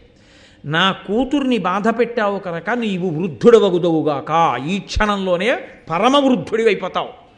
నాడులు పైకొచ్చి జుత్తు ముగ్గుబుట్టయిపోయి ఒళ్ళంతా గజ గజ గజ గజ వణికిపోతూ చూపు మందగించి పొడిదొగ్గొచ్చి కొద్దిగా ఒళ్ళు వెచ్చనిక్కి ఏమీ కనపడక కదిలిపోతూ ఇంద్రియములన్నీ కూడా జారిపోతుండగా వృద్ధాప్యాన్ని పొందుతాం. ఏమనలేదు దేవయ్య అని. అయ్య బాబాయ్ నాన్నగారండి అదేంటండి అంత శాపం ఇచ్చారు, ఆయన అటువంటి శాపాన్ని పొందితే ఈవిడికి మాత్రం బాధ కాదండి. కానీ ఆవిడ బాధ పొందలేదు. ఎందుకో తెలుసా? ఇప్పుడు శర్మిష్ఠ కూడా సంతోషించడానికి వీల్లేదు. ఇది ఆవిడ బాధ. ఇప్పుడు ఈయనకి వృద్ధాప్యం వస్తే వచ్చింది, ఇప్పుడు శర్మిష్ఠ ఏడవాలి. తను ఏడిచినా పర్వాలేదు. ఎంత క్రౌర్యం, ఎంత పగో, ఎంత అభిజాత్యం, ఎంత అహంకారం దెబ్బతింటే తట్టుకోలేని స్థితో. ఇది అన్న తర్వాత యయాతి చాలా చాలా తెలివైన వాడని చెప్పాలి ఆయన అన్న ఒక్క వాక్యానికి. మీరు జాగ్రత్తగా వినండి, నేను మళ్ళీ అనను ఆ వాక్యాన్ని. అందుకని మీరు ఒక్క మాటే వినవలసి ఉంటుంది ఆ వాక్యాన్ని. నేను 10 మాటల ఆ వాక్యం అనక్కర్లేదు, ఒక్క మారే నేను అంటాను. దాన్ని బట్టి వెంటనే శుక్రుడి మనసు ఎందుకు కరుగుతుందో మీరు అర్థం చేసుకోవాలి. యయాతి ఆయన పాదములు పట్టుకుని అన్నాడు, నాకు ఇంకా నీ కుమార్తె యందు ఇంద్రియ చాపల్యము విడవలేదు, నీవు నన్ను వృద్ధుడవు కమ్మని శపించావన్నాడు. దీనికి మళ్ళీ దేవయాని సంతోషపడిపోయింది. అహంకారం కదండి. నేను ఒక్కమారే అంటానని చెప్పాను ఆ వాక్యాన్ని. ఎందుకంటే అటువంటి 10 మాటలు సభాముఖంగా అనక్కర్లా, ప్రాజ్ఞులు మీ అందరూ పరిశీలించగలరు. కాబట్టి వెంటనే శుక్రాచార్యులు వారు అన్నారు. అప్పుడు దేవయాని సంతోషించడం గమనించి, ఓహో ఇతనికి మళ్ళీ యవ్వనం ఇవ్వాలి, ఎలా వృద్ధుడైపోవాలన్నాడుగా. అందుకనన్నాడు, శర్మిష్ఠ వలన 3 కుమారులు ఉన్నారు, దేవయాని వలన 2 కుమారులు ఉన్నారు. దేవయాని వలన జన్మించిన 2 కుమారులలో ఏ ఒక్కడైనా, శర్మిష్ఠ వలన జన్మించిన కుమారులలో ఏ ఒక్కడైనా నీ వృద్ధాప్యాన్ని తీసుకుని అతని యవ్వనాన్ని నీకిస్తే నువ్వు మళ్ళీ ఏ సుఖములను కోరుకున్నావో ఆ సుఖములను నువ్వు అనుభవించాలనుకున్నంత కాలం అనుభవించి నీ వృద్ధాప్యాన్ని నువ్వు పుచ్చేసుకుని ఏ కొడుకు నీకు యవ్వనం ఇచ్చాడో ఆ కొడుక్కి యవ్వనాన్ని ఇచ్చేసేయి. ఆ రోజుల్లో వాళ్ళకున్న తపస్సు చేత సాధ్యమయ్యేది. ఏమి ఇప్పుడు చచ్చిపోయిన వాడికి కన్ను తీసి బతికున్న వాడికి పెడితే సాధ్యమైంది, ఆ రోజున అది ఎందుకు సాధ్యం కాదని మీరు అనుకుంటున్నారు? ఆ రోజు తపస్సుకి అది సాధ్యమైంది. ఆ రోజు దేవతలే వచ్చి ఎదురుగుండా కూర్చునేవారు అగ్నిహోత్రం దగ్గరే హవిస్సు తినడానికి. కాబట్టి ఈ మాట అని శుక్రాచార్యుల వారి నోటి వెంట వేరొక మాట వచ్చేసింది. అది కదలిక. ఎవరు ధర్మమునకు కట్టుబడ్డారో చిట్ట చివర గెలవవలసిందే. ఆయన అన్నాడు, ఏ కొడుకు నీ వృద్ధాప్యాన్ని పుచ్చుకోవడానికి ఇష్టపడతాడో ఆ కొడుక్కే నువ్వు రాజ్యాన్ని కూడా నీ తదనంతరము ఇయ్యి. అప్పటికి మహారాజ్ఞిగా ఉంది, కానీ తర్వాత రాజమాత ఎవరవ్వాలో, తర్వాత రాజ్యం ఏ వంశానికి వెళ్ళిపోవాలో, ఇప్పుడు శర్మిష్ఠ కుమారులు ముందుకొస్తారో దేవయాని కుమారులు ముందుకొస్తారో అన్నదాన్ని బట్టి ఉంటుంది. తనకే ఒకరు చెప్తే మాట వినే లక్షణం లేనిది తన కొడుకులకు ఉంటుంది. ఆ దేవయాని చెప్తే వింటారా? ఇప్పుడు నాన్నగారు నా కూతురు దాసిగా వెళ్ళిపోతుంది అంటే విన్న కూతురు ఎవరుందో ఆ కూతురు కొడుకుల్లోనే ఎవరో వినాల్సి ఉంటుంది. మాట వినే తత్వం నీకోటి ఉంటే నీ పిల్లలకు ఉంటుంది, నీకే లేని నీ పిల్లలకి ఎక్కడి నుంచి ఉంటుంది? ఒకవేళ నువ్వు వెళ్ళి చెప్పినా ఊరుకుందరు మీరు పెద్ద మాట విన్నట్టు. మీరు ఎన్ని మాటలు అహంకారంతో నాన్నగారు ఎన్ని మాటలు మాట్లాడారు, ఏట్రా వాడు మన అండం ఏట్రా అనేవారు. ఇప్పుడు నేనంటే తప్పు వచ్చిందా అని అనుకోండి, అప్పుడు మీరేమంటారు ఇంక పిల్లలతో? అప్పుడు ఇంక తండ్రికి అనడానికి ఏముండదు. అందుకే శాస్త్రంలో ఏమంటారంటే, కొడుకుకి తండ్రి నోరు విప్పి ధర్మమును చెప్పరాదు. అసలు కొడుకుకి ఎప్పుడు ఏ భయం ఉండాలంటే, నాన్నగారండి మా ఇద్దరిని ఆశీర్వదించండి అని కోడల్ని తీసుకుని వచ్చేస్తాడేమో స్వతంత్రంగా అన్న భయం తండ్రికి ఉండక్కర్లేదు. ఎందుకు ఉండక్కర్లేదో తెలుసా? అసలు నాన్నగారి జీవితం ఒకటి ధర్మబద్ధమైతే మా నాన్నగారు ఇలాంటిది ఒప్పుకుంటారా అన్న ఆలోచన కలిగిన ఉత్తర క్షణంలో కొడుకు అటువంటి దుడుకు పని చెయ్యడు. దోషం అది కూడా దాటిపోతే అప్పుడు తల్లిదండ్రుల ప్రారంభం అనుకోవాల్సి ఉంటుంది అంతే. కాబట్టి ఇప్పుడు తాను వినలేదు ఎప్పుడు మాట. ఇప్పుడు ఎలా వింటుంది, ఎలా వింటారు దేవయాని పిల్లలు?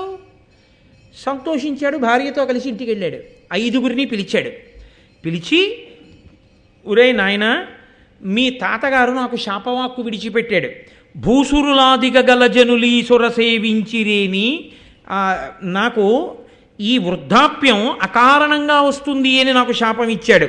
అందుచేత నాకు అకారణంగా వృద్ధాప్యం వచ్చేసింది. దానితో పాటు ఒక విసులుబాటు ఇచ్చాడు. మీలో ఎవరైనా నా వృద్ధాప్యాన్ని పుచ్చుకొని మీ యవ్వనం నాకు ఇవ్వండి, నేను కొన్నాళ్ళు భోగాలు అనుభవించి విరక్తి కలిగిన తర్వాత మీకు మళ్ళీ యవ్వనం ఇచ్చేసి నా వృద్ధాప్యం పుచ్చేసుకుంటాను. అలా ఎవరు ఇస్తారో వాళ్ళకి రాజ్యం ఇద్దాం అనుకుంటున్నానన్న మాట మాత్రం పైకి చెప్పలేదు. చెప్పకుండా ఎవరైనా పుచ్చుకుంటారా అని అడిగాడు. ముందు దేవయాని యొక్క పిల్లల్ని పిలిచి, మొదట పుట్టినవాడు కాబట్టి యదువుని అడిగాడు, ఎరా పుచ్చుకుంటావా అని. అంటే పిల్లలు అన్నారు, తగిలి జరయు రుజయు దైవవశంబుననయ్యనేని వానిని అనుభవింతురుగాక ఎరిగి ఎరిగి కడగి అరెంటి జేకొందురయ్యా ఎట్టి కుమతులైనా. లోకంలో ఎవరికైనా వృద్ధాప్యం వచ్చినా అనారోగ్యం వచ్చినా ఎవరికి వచ్చిందో వాడు అనుభవించాలి. అంతేకాని లోకంలో ఎవడైనా ఎవడికో ముసలితనం వచ్చేస్తే నాకు ఇచ్చేయండి మేస్టారు అని గుచ్చేసుకుని వీడికున్న యవ్వనం వాడికి ఇస్తాడా? వాడెవడికో జబ్బు వస్తే వాడు అనుభవించాలి. అంతేగాని మీ జబ్బు నాకు ఇవ్వండి అని చెప్పి వాడి దగ్గర జబ్బు వీడు పుచ్చుకుంటాడా? వీడి ఆరోగ్యం వాడికి ఇస్తాడా? ఏమిటన్నా పిచ్చి ప్రశ్న, మమ్మల్ని యవ్వనం ఇమ్మంటా ఏంటి? అసలు అలా అడగకూడదు, తప్పు నాన్న అన్నారు. అంటే ఆయన అన్నాడు, ఒక్కొక్కడిని పిలిచి అడిగాడు, యదువు ఇవ్వనని చెప్పేశాడు. కాబట్టి ఆయన అన్నాడు, నీకు అసలు రాజ్యాధికారము లేకుండుగాక, నీకు నీ వంశంలో పుట్టేవాళ్ళు ఎవ్వరూ రాజ్యం చేయరు. అందుకే యాదవులు రాజ్యం చేయలేదు. కాబట్టి యదువంశమునందున్న వారికి రాజ్యాధికారము లేదు.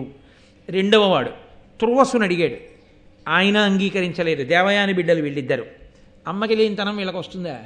కాబట్టి ఆయన అన్నాడు, మీకు ధర్మజ్ఞానము లేకుండుగాక, తండ్రి మాట వినడం గొప్పది అని మీకు తెలియలేదు. కాబట్టి మీకు ధర్మజ్ఞానం లేక ఆటవికులకు రాజులకు దురుగాక. శర్మిష్ఠ కొడుకుల్లో దృహ్యుణ్ణి పిలిచి అడిగాడు, నువ్వు తీసుకుంటావా? ఆయన అధిక్షేపించాడు. నీవు నా తర్వాత రాజ్యాధికారమును పొందకుందువుగాక, నీవు ఎంతసేపు కూడా నదుల దగ్గర సరస్సుల దగ్గర పడవలు తోసుకుని యాత్రికుల్ని ఇట్నుంచి అటు దింపేటటువంటి వాళ్ళ రాజ్యములకు రాజువగుదువుగాక. అనువుని పిలిచి అడిగాడు. ఆయన వృద్ధాప్యాన్ని చాలా చిన్నతనం చేసి మాట్లాడాడు. నీ వంశంలో పుట్టిన ఎవ్వరూ అసలు వృద్ధాప్యమును చూడకుండా మరణించెదరుగాక. కాబట్టి యవ్వనంలోనే మరణిస్తారు నీ వంశంలో. పూరుణ్ణి పిలిచి అడిగాడు. ఆయన అన్నాడు, తండ్రి మాట వినడం, తండ్రికి మేలు చెయ్యడం చెయ్యని నాడు ఈ దేహం ఎందుకు? కాబట్టి నాన్నగారు, నేను సంతోషంగా మీ వృద్ధాప్యాన్ని తీసుకుంటాను, నా యవ్వనం మీరు తీసుకోండి, మళ్ళీ మీకు ఎప్పుడు కావాలి అని అనిపిస్తే అప్పుడు నా యవ్వనాన్ని నాకు ఇచ్చేసి మీ వృద్ధాప్యాన్ని మీరు పుచ్చేసుకోండి అన్నాడు. వెంటనే ఆ పూర్వు దగ్గర ఆయన యవ్వనాన్ని పొందాడు. పొంది ఒక 1000 సంవత్సరముల పాటు, ఆ రోజుల్లో ఆయుర్దాయాలు అటువంటి, దశరథ మహారాజు గారు 60,000 సంవత్సరములు బతికాడు. ఒక 1000 సంవత్సరములు భోగములు అనుభవించి ఈ భోగముల అనేటటువంటి వైరాగ్యమును పొంది కొడుకుని పిలిచి ఆయన యవ్వనం ఆయనకి ఇచ్చేశాడు. ఇచ్చేసి వృద్ధాప్యాన్ని పొందాడు.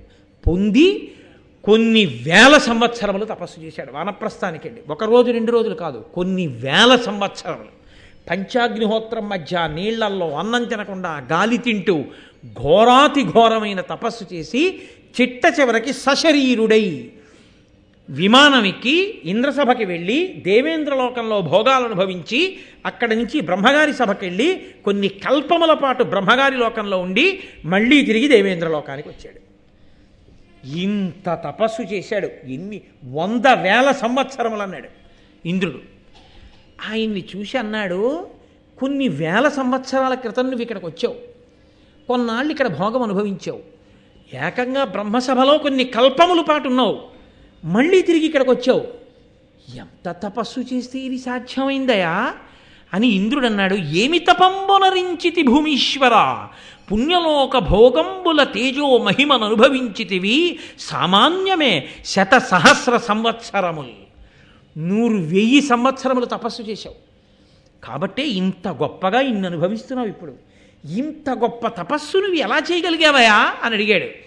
అడిగితే ఏయా తిన్నాడు, సుర దైత్య యక్ష రాక్షస నర ఖేచర సిద్ధ ముని గణ ప్రవరులు భాసుర తపములు నాదగు దుష్కర ఘోర తపంబు సరియుగా వమరేంద్ర.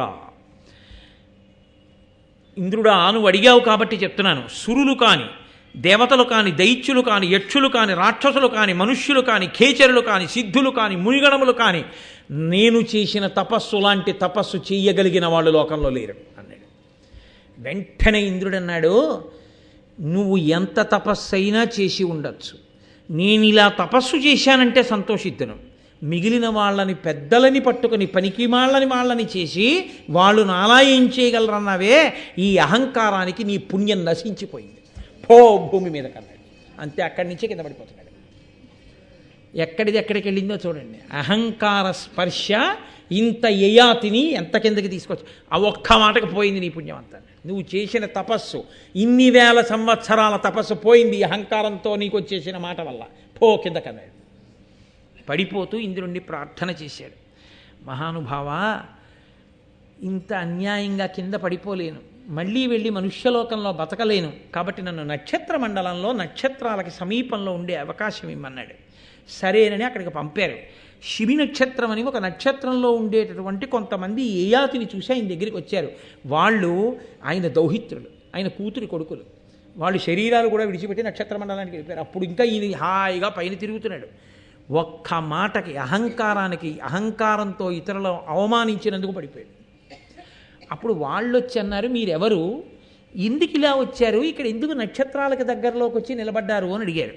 అడిగితే అప్పుడు అన్నాడు యయాతి, అమరవిభుండు దాని వినియల్గి మదంబున ఉత్తమావమానము తగునయ్య చేయనని నన్ను అదో భువన ప్రతాప సంభ్రమ వివశాత్ము చేసే అది పాడియ ఇందును అల్పమయ్యు దర్పము బహుకాల సంచిత తప ఫలహాని ఒనర్పకుండునే. ఒకే ఒక్క మాట అన్న, వాళ్ళందరూ ఏం చేస్తారు నాలా తపస్సని, దానికి నన్ను కిందకి బొమ్మన్నాడు ఇంద్రుడు. మళ్ళీ అడిగితే ఇక్కడికి పంపించాడు నక్షత్ర మండలానికి. నిజమే, ఎంత చిన్న మాటైనా అది అహంకారంతో మాట్లాడే ఒక్క మాటైనా ఇన్ని పుణ్యాల్ని పాడు చేసేస్తుంది. కాబట్టి ఇంద్రుడి తప్పే ఉంది, నాదే తప్పంత. అహంకారంతో మాట్లాడడం, పెద్దల్ని అధిక్షేపించి నేను ఎలా తపస్సు చేశానో చెప్తే పోదు, వాళ్ళు పనికి మాలిన వాళ్ళు అంటాం ఎందుకు, దానివల్ల పడిపోయాను. కోరుకుంటే ఇదిగో ఇక్కడికి పంపారన్నాడు. అంటే వాళ్ళు అన్నారు, నువ్వు ఇన్ని లోకాలు తిరిగావు, ఇన్ని కల్పాలు ఉన్నావు, బ్రహ్మసభలో ఉండడం అంటే బ్రహ్మగారు మాట్లాడుతుంటే వినొచ్చు, నీకు ఎన్నో తెలిసి ఉంటాయి, మాకు ధర్మం గురించి 4 మాటలు చెప్పన్నారు.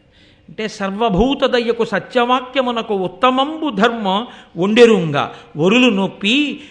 ఒరలు నొప్పి కోడకు పతాపమొరరించు నదియకడున ధర్మం అనిరిబుధులు. ఆయన అన్నాడు, సర్వభూత దయ, సత్యమైన వాక్యము, ఈ రెండే లోకంలో అత్యుత్తమమైనటువంటి ధర్మాలు. సమస్త భూతముల మీద దయ కలిగి ఉండడం, వాక్కునందు సత్యం ఉండడం, ఇతరులకు బాధ కలుగుతుందని తెలిసి కూడా బాధ పెట్టడం కన్నా పెద్ద ధర్మం లోకంలో ఇంకోటి లేదు అంటూ ఆయన ఒక ప్రసంగం చేశాడు. వేదము ప్రమాణము, వేదము ఎలా చెప్పిందో అలా బతికి గృహస్థాశ్రమంలోకి వెళ్ళి వేదము అనుభవించమన్న భోగములను అనుభవించి, ఈ భోగములు భోగములా అనేటటువంటి ప్రశ్న వేసుకుని దానివల్ల వైరాగ్యమును పొంది వానప్రస్థానికి వెళ్ళి భార్యతో కలిసి తపస్సు చేసి చిట్ట చివర భార్యని కుమారుడి దగ్గరికి పంపి కాని భార్య శరీరాన్ని కానీ విడిచిపెట్టేస్తే అప్పుడు తాను సన్యాసం తీసుకుని కాషాయం కట్టుకుని ఏ ఊరిలోకి రాకుండా, ఏ పట్టణంలోకి రాకుండా, ఏ గ్రామంలోకి రాకుండా బయట దూరంగా ఊరికి చిట్ట చివర ఎక్కడో ఏ చెట్టు తొర్రలోనో ఉండిపోయి ఆకలేస్తే వ్యాధి వచ్చినట్టు అప్పుడు మాత్రం ఊళ్ళోకి వెళ్ళి ఇళ్ల ముందుకెళ్ళి చెయ్యి చాపి 4 పిడచలు చేతిలో వేస్తే ఆ పిడచలు మాత్రమే తిని ఊరు బయట నివాసం చేసి నిరంతరము ఆత్మని మననం చేసుకుంటూ సాక్షి మాత్రంగా ఉండి శరీరం పడిపోతున్నప్పుడు కూడా తాను ఆత్మగా నిలబడగలిగిన సన్యాస స్థితిలో ఉండిపోయిన వాడెవరో వాడు మోక్షానికి అర్హుడవుతాడు. కాబట్టి ఇలా బతకమని వేదం చెప్పిందయా, అలా బ్రతకండి, అలా ఉండాలి లోకంలో ఉండేటటువంటి వాళ్ళందరూ అన్నాడు. అంటే వాళ్ళు చాలా సంతోషించి, మహానుభావా, నీకు ఇన్ని విషయాలు తెలుసు కదా, నీకు ఇన్ని తెలిసున్నవాడివి, భూత భవిష్యత్వర్తమాన కాలములు తెలిసున్నవాడివి కాబట్టి మాకు చెప్పు, మాకు పుణ్యలోకములు ఉన్నత లోకములు ఉన్నాయా అని అడిగారు వాళ్ళు. అడిగితే ఆయన అన్నాడు, ఉన్నాయి, మీరు ఉన్నత లోకములు పొందుతారు అన్నాడు. అంటే వాళ్ళు అన్నారు, రా, నిన్ను కూడా మాతో మళ్ళీ ఉన్నత లోకాలకి తీసుకుపోతున్నాం అన్నారు. ఇంద్రుడు వద్దన్నాడుగా, ఎలా సాధ్యం? అంటే సత్సంగం వలన సాధ్యమైంది అన్నారు వాళ్ళు. మేమింత పుణ్యం చేసి ఉన్నత లోకాలకు ఎడుతున్నాం, వెంటనే నీ అహంకారాన్ని విడిచిపెట్టి నాది తప్పే, నిజమే, మహాత్ముల్ని నేను అలా అనకూడదు, అలా అన్న తర్వాత ఇంద్రుడు నా పుణ్యం పోయిందని కిందకి తోస్తే ఇంద్రుడి తప్పెక్కడుంది అని అన్నావే అని మాతో కలిసి నిలబడి మాట్లాడేవే, ఈ సత్సంగ పుణ్యం చేత మళ్ళీ నీకు ఊర్ధ్వలోకాలకు వెళ్ళేటటువంటి అదృష్టం కలిగింది, రా వెళ్ళిపోదామని ఉన్నత లోకాలకి తీసుకెళ్ళిపోయారు. కాబట్టి అథవా దీని సారాంశం ఏమిటో తెలుసా అండి? అహంకారము పోవాలి అనుకున్న వాడికి ఏకైక మార్గము లోకంలో మహాపురుషులతో కలిసి ఉండడమే. సత్పురుషులతోటి కూడిక వలన అహంకారం అనేటటువంటిది నశించిపోతుంది. అరే వాళ్ళే అన్ని తెలుసున్న వాళ్ళంత వినయంగా ఉన్నారు, అంత మర్యాదగా ఉన్నారు, అలా బ్రతుకుతున్నారు, అరే మనం దేనికి అహంకరిస్తాన్రా, తప్పు కదా, తెల్లవారు లేస్తే చూస్తున్నామని వాళ్ళని చూసి వాళ్ళతో కలిసి ఉండడం వల్ల మనసు మారుతుంది. అదే విరుగుడు, అదే ఎంత కఠినమైన మనస్సునైనా ఎంత అహంకారమైన మనస్సునైనా మార్చగలదు అని చిట్ట చివర మనకి ఈ యయాతి ఉపాఖ్యానం చేత మనకి తెలియచేస్తూ, చూడండి ధర్మం అనే ఒక మాట ఉంది కదూ, అహంకారం పట్టుకుని ఉండిపోయిన దేవయాని చివరికి ఏం కోల్పోయిందంటే ఇంతటి మహారాజుకు భార్య అయి రాజవంశానికి తల్లి కాలేకపోయింది. ఇటు ఒక బ్రాహ్మణుడికి భార్య అయి తాను బ్రాహ్మణి కాలేకపోయింది. ఇంత శుక్రాచార్యుల వారికి కూతురై ఆయనకి ఒక దౌహిత్రుణ్ణి బ్రాహ్మణుణ్ణి అందించలేకపోయింది. అహంకారం పట్టుకున్న దేవయాని ఏమిటి పొందగలిగింది? అమాయకత్వం చేత, పశిచరం చేత, అయోమయం చేత, తెలియనిచరం చేత ఏదైనా కావచ్చు, కానీ తప్పే. అహంకారమునందు నిలబడిపోవడం ఎంత ప్రమాదం దేవయానికి తెచ్చింది. వినయానికి ధర్మానికి కట్టుబడిన శర్మిష్ఠ జీవితం చిట్ట చివర ఏ స్థితిని పొందింది? ఆమె మహారాజ్ఞి కావాలని కోరుకోకపోయినా ఆమెయే రాజమాత అయింది. చిట్ట చివర పూరుడికి రాజ్యం ఇచ్చాడు. ఇచ్చి మంత్రులందరూ అడిగారు, పెద్దవాడు ఎదు ఉన్నాడు కదా, ఆయనకి ఇవ్వకుండా ఇతనికి ఎందుకు ఇస్తున్నావు అని అడిగారు. అప్పుడు చెప్పాడు, కొడుకు మాట వినని, తండ్రి మాట వినని కొడుకుకి తండ్రి యొక్క అధికారాన్ని ఐశ్వర్యాన్ని పంచుకునేటటువంటి అధికారం లేదు. నా మాట విన్నవాడు వాడు. శుక్రాచార్యుల వారు అనుగ్రహించారు, భగవంతుడు పలికించాడు శర్మిష్ఠ ధర్మానికి. అందుకని నా మహానుభావుడు నా మామగారే ఆ మాట అన్నాడు, నీ మాట ఎవరు వింటాడో వాడికి రాజ్యం ఇమ్మని. విన్నవాడు పూరుడు. కాబట్టి నేను పూరుడికి రాజ్యం ఇస్తున్నానని పూరుడికి పట్టాభిషేకం చేసి ఆయనకి ధర్మాలు నేర్పి, ఇంద్రుడంతటి వాడు అడిగాడు ఏం నేర్పావని. సత్యవాక్యం గురించి, దానం గురించి, జ్ఞానుల యొక్క చరిత్ర ఎప్పుడూ చదువుకుంటుండు నాన్న, అర్హుడైన వాడు కనపడితే దానం ఇవ్వకుండా ఉండకు, దానివల్లే ఫలితం పొందుతావు, ఎప్పుడూ సత్యాన్ని పలుకు, ఎప్పుడూ కూడా సత్యము, ఉచితము, ధర్మము అయినటువంటి మాట మాత్రమే మాట్లాడుతుండని నా కొడుక్కి నేను నేర్పి పట్టాభిషేకం చేశాను అని చెప్పి పూరుడికి రాజ్యం ఇచ్చాడు. దానివల్ల పూరుణ్ణి కన్నా శర్మిష్ఠ రాజమాత అయింది. దేవయాని ఇంత రాజుని కట్టుకున్నా తనకి బిడ్డలు ముందు పుట్టినా వాళ్ళకి రాజ్యం ఇప్పించుకోలేకపోయింది. ఏ అహంకారం పట్టుకుందో అదే తన కొడుకులకి రావలసిన సంపదని కూడా పోగొట్టేసింది. ఏమిటి సాధించుకుంది చివరికి? ఏమిటి మిగల్చుకుంది చివరికి? కాబట్టి అహంకారమును దూరం పెట్టుకో, నీ అంత నువ్వు ప్రయత్నం చేయి. నీ అంత నీవు అహంకారమును విడిచిపెట్టలేకపోతే సత్పురుషులతో సాంగత్యం చేయి, మహాత్ములతో కలిసి ఉంటే, వారి మాటలు వింటే, వారి నడవడి చూస్తే, వాళ్లే అలా బతికినప్పుడు నాకేముందని ఇంత అహంకరించాలని నీవు అహంకారమును విడిచిపెట్టగలిగిన స్థితి నీకు కలుగుతుందని ఒక దివ్యమైన ఉపదేశంతో మహానుభావుడు మన యొక్క శ్రేయస్సు కోరి వేదవ్యాసుడు భారతాంతర్గతంగా ఇస్తే నన్నయ్య గారు ఋషితల్యుడై ఆంధ్రీకరించి మనని ఉద్ధరించారు. రేపు మహోత్కృష్టమైనటువంటి ఘట్టం. అందరూ సాధారణంగా వినాలని పరితపించిపోయేటటువంటి ఘట్టం. లోకంలో భారతం అంటే ఆదిపర్వంలో తప్పకుండా వినాలని కోరుకుంటారు.